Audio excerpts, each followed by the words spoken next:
We have an emergency fantasy news, and yes, it is Sanderson news, but it might not be exactly what you think I'm going to cover here today. Well, you read the title of the video, but still, I think a lot of people were expecting me to cover the fact that yes, Sanderson has announced another secret project with 631, just resulting in Cosmere conspiracies going wild. For those of you who don't know, he put 631 everywhere and announced another secret project. I don't feel incompetent in comparison at all. Need a minute. Oh my I'm in a lot of pain right now. And all of that is genuinely so exciting as a fan. I wasn't going to cover it in emergency fantasy news just because I feel like if you're subscribed to me, you're subscribed to Sanderson, and I don't want to like pull from his announcement, right? Like, just go watch his. That's wonderful. But then I read his most recent blog post, and oh my God, he's changing publishing again.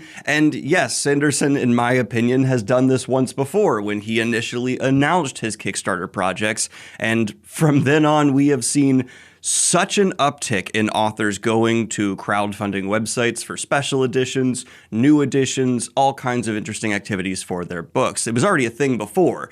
Now it's just a lot more popular. But this is going to be something that affects pretty much all authors across the board, at least ones that get an audiobook version of their book done. I have covered this here before, and if you'd like greater details, I recommend you check out my Audible problem video. I go into a lot of the details of just how Amazon and the publishing space as a whole is not exactly wonderful. Dude, it's really bad. No, it isn't. Have you? No. And what we've seen recently that Spotify is trying to slip some things into their terms of agreements that are not exactly positioning them to be better. Sanderson specifically took a stand against the pay rates that independent authors were receiving on Audible. And now we have seen Audible respond. Let's go ahead and go over the blog post from Sandermander himself. Regarding Audible, hey y'all, Brandon here, with what I consider to be some pretty exciting news. Many of you remember when I wrote last year about my worries regarding audiobook royalties, particularly for independent authors. You can read it here, but some of the main bullet points are as follows. I seriously worried about the opacity of reporting to authors about audiobook sales. Basically, Audible didn't tell authors the definition of what a sale was, and with the legacy of return issues on the platform, that's a big deal. And that's not even getting into the fact that we don't know exactly what percentage of an Audible credit went to the author. I felt that the industry was taking advantage of authors because of their lack of powerful corporate interests to advocate for them. While video game creators and musicians get 70 to 80% of a sale of their products on a digital platform, Audible was paying as low as 25%, with the high end being instead 40%. Which this was, I think, the one that caused the most general outrage from people because it's the most just directly visible and tangible. The fact that the person who wrote the book that you're a fan of is not even getting close to half just seems a bit wrong. No, that's not right. I felt I could have gotten a better deal for myself, but the entire state of this industry was seriously concerning to me. So I made the difficult decision not to release the 4 secret projects on Audible, costing me a large number of sales to instead try to bolster healthy competition in the space, highlighting some of the smaller Audible competitors. And this was probably what entirely got Audible's attention here. For those of you unaware, Audible is, I think, to your average consumer just thought of as the default place you go for audiobooks. Despite there being many amazing competitors, I highly recommend Libro FM. They're who I use. They give a cut of their proceeds to bookstores, as well as don't feed into the Amazon chokehold ecosystem currently existing in publishing. But if I had to guess why Audible actually did respond to Sanderson, any competitor starting to get a following, a wave, a talk about is something they want to squash immediately. So my own conjecture, that's why they really acted. Sanderson was providing a spotlight that they saw down the road potentially being a big cut into their current chokehold on the market. Yes, Audible in terms of audiobook sales is beyond king. I hope this wake-up call would prompt change. I didn't refuse to put my books on Audible out of retribution or to declare war. I declare war.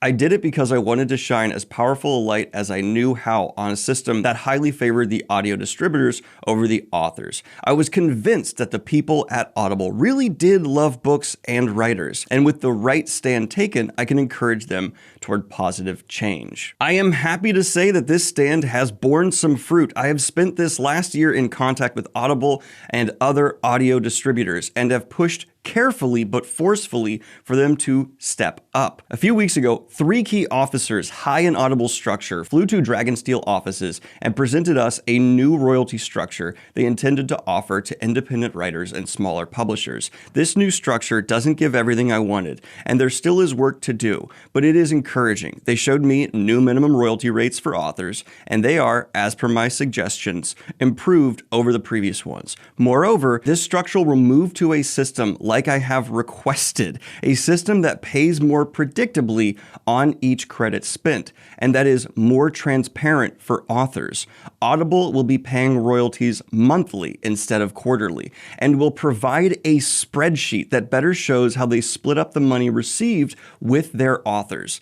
And yes, increased rates. Amazing. I think that is what is going to directly be benefiting authors who just put up a book and aren't trying to constantly hustle about it the most. But the transparency, that to me is the biggest deal. It's something I hope encourages change in all Audible competitors as well. While Audible, yes, admittedly, does not have the best practices and their competition like Libro FM do tend to be better for authors. If Audible makes a change in industry practices, especially stepping up transparency, it's going to put a lot of pressure on all of the competition to do so as well. In my opinion, it's like when Apple makes a change to their phones. They have such influence over the smartphone market, a lot of the competition tends to get in line. It's not an endorsement of Audible or Apple, it's just the truth of their industries. This part looked really good to me.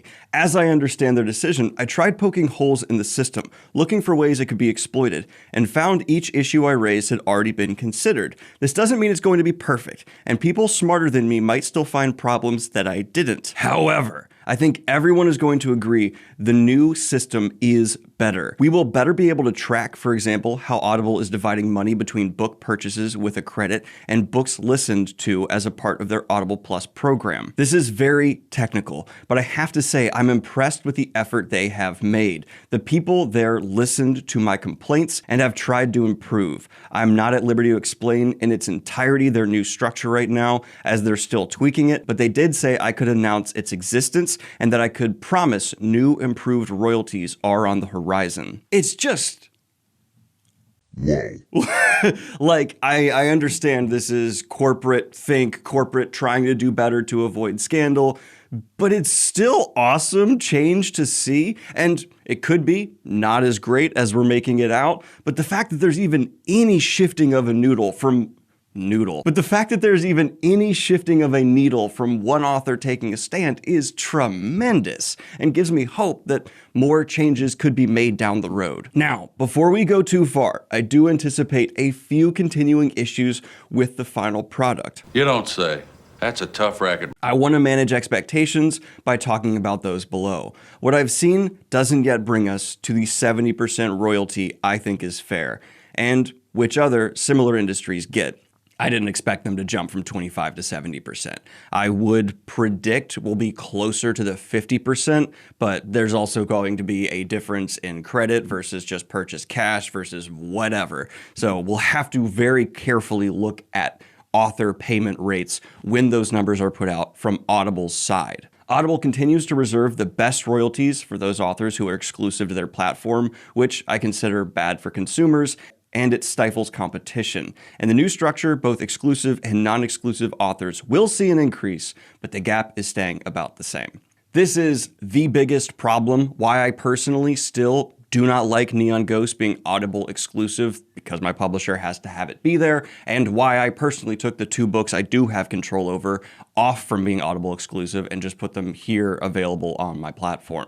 This industry practice of making it so that, hey, we are such a big holder in the market and you will get that much more money from a majority of your audience if you just put it exclusively here, it goes too far. I understand, like, yeah, from a capitalism perspective, great, but from a consumer perspective, absolutely not. Authors continue to have very little control over pricing. Whatever the cover price of a book is largely doesn't matter. Books actually sell for the price of a credit in an Audible subscriptions. Authors can never raise prices alongside inflation. An Audible credit costs the same as it did almost 2 decades ago, with no incentive for Audible to raise it, lest it lose customers to other services willing to loss lead to draw customers over. Another problem, but again, shifting a needle is a start. There are things I'd love to see change. However, this deal is a step forward and is an attempt to meet me partway. Indeed, even incremental change can mean a lot. When I was new to this business, my agent spent months arguing for a 2% change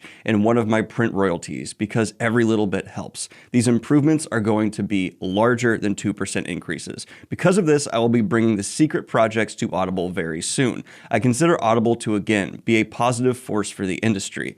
I disagree, but fair enough. And I have decided to shake hands with them. Audible has promised to release their new royalty system for all authors sometimes in 2024, though it should be testing it in the next month or so. And if you allow me a moment, I'd like to say that this feels good.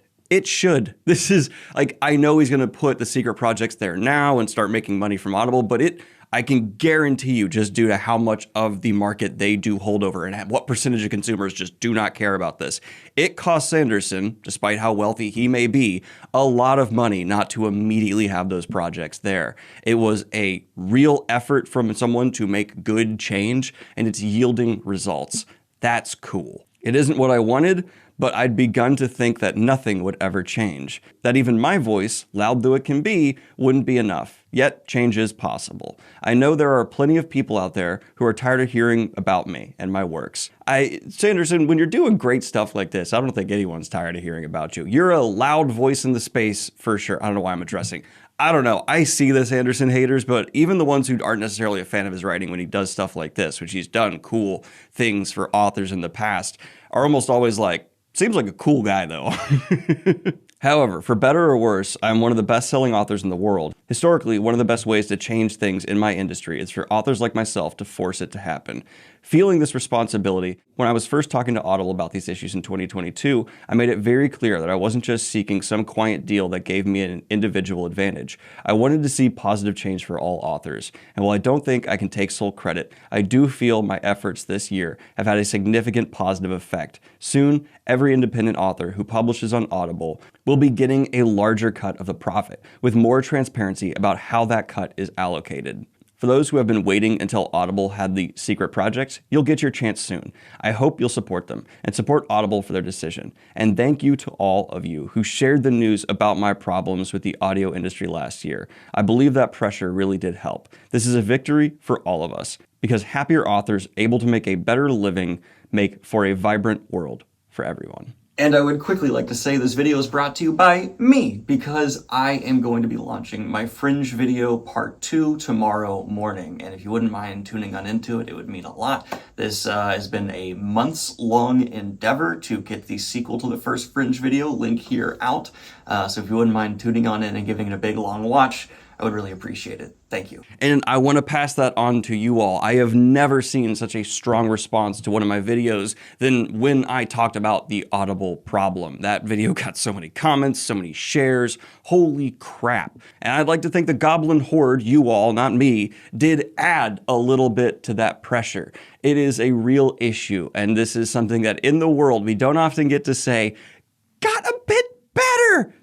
That's great. In my perspective, this is like we got Audible to take a step back. Now's the time to lay in them even harder. I'm personally not going to be throwing my books on Audible now. I want this fight to be taken all the further. But we've had a champion step in and help begin make that change. Sanderson did not have to do this. If he had just stayed quiet and put his books up there, no one would have said anything. And that's just the right kind of action for someone in his position to be doing. So, well, yes, I am a big Sanderson fan in general. This makes me an even bigger fan of him as a dude. I want to say thank you, Sanderson, and to his whole team, I'm sure, for having this happen here. As someone who is going to be putting more books in the future, I'm sure, up independently on all kinds of platforms. It makes us all feel like there actually are people who really care about the people that are tiny and whose books we get an email about every sale on various platforms. So fantastic, and like and subscribe, y'all, if you have not already. Take a moment to feel good about some positive change, and have a good one, y'all. Peace.